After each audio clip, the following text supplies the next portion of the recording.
दोस्तों नमस्कार। आज हम आपको एक ऐसी खबर दिखाने जा रहे हैं जो इस आधुनिक युग में भी सोचने पर मजबूर कर देती है। जी हाँ, कि हमारी आस्था की सीमा कहां शुरू होती है और कहां खत्म।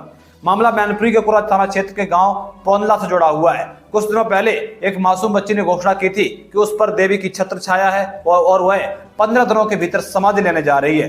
इस घोषणा के बाद बच्ची अपने खेत में जाकर बैठ गई। आनन फानन में बाहर टेंट लगा दिया गया और श्रद्धालुओं की भीड़ जमा होने लगी। फिर क्या हुआ? जैसे ही इसकी भनक प्रशासन को लगी, अधिकारियों ने तुरंत मौके पर पहुंचकर टेंट हटवाया और बच्ची को समझा बुझाकर उसके घर वापस भेज दिया। प्रशासन ने अपनी तरफ से पूरी कार्रवाई कर दी, लेकिन इसके बाद जो हुआ वो वाकई हैरान करने वाला है। देखिए। प्रशासन की सख्ती के बावजूद पोंदला गांव में इस वक्त जो नजारा है वो देखने लायक है। भीषण और चिलचिलाती गर्मी के बावजूद इस गांव में रोजाना हजारों की संख्या में लोग पैदल चलकर पहुंच रहे हैं, गाड़ियों से पहुंच रहे हैं, ट्रैक्टरों से जा रहे हैं और हर कोई उस बच्ची की एक झलक पा लेना चाहता है। लोग इस मासूम बच्ची के भीतर साक्षात देवी का रूप देख रहे हैं। श्रद्धालुओं का यह रेला थमने का नाम नहीं ले रहा है और मानो पूरा गाँव एक बड़े मेले में तब्दील हो चुका है। भीड़ इतनी है कि बच्ची के दर्शन करना भी दुर्लभ हो गया है। इतना ही नहीं, इस आस्था की पराकाष्ठा देखिए कि अब उस बच्ची के लिए वहां मंदिर निर्माण की तैयारी भी शुरू कर दी गई है।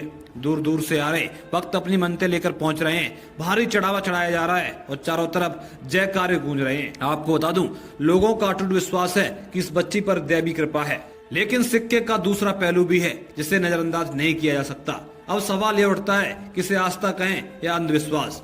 विज्ञान और आधुनिकता के दौर में क्या वाकई किसी बच्ची पर इस तरह की देवी छत्र छाया संभव है, या फिर यह आस्था की आड़ में पनपता हुआ एक और अंधविश्वास है जो मासूमों के भविष्य और सामाजिक चेतना को पीछे धकेलता है। आपको बता दूं, मनोवैज्ञानिकों और वैचारकों का मानना है कि कई बार बच्चों में यह व्यवहार किसी मानसिक तनाव, आसपास के धार्मिक माहौल के प्रभाव या फिर ध्यान आकर्षित करने की इच्छा के कारण भी हो सकता है।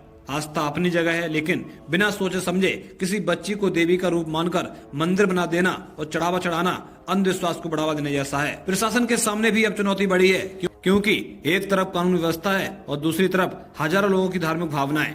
तो इस पूरी घटना ने एक बार फिर समाज के सामने यह बड़ा सवाल खड़ा कर दिया है कि हम आस्था के नाम पर कहीं अंधविश्वास के दलदल में तो नहीं धंस रहे हैं। देखना यह होगा कि प्रशासन इस पर आगे क्या कदम उठाता है। इस खबर पर आपकी क्या राय है? अपनी राय कमेंट बॉक्स में जरूर दें।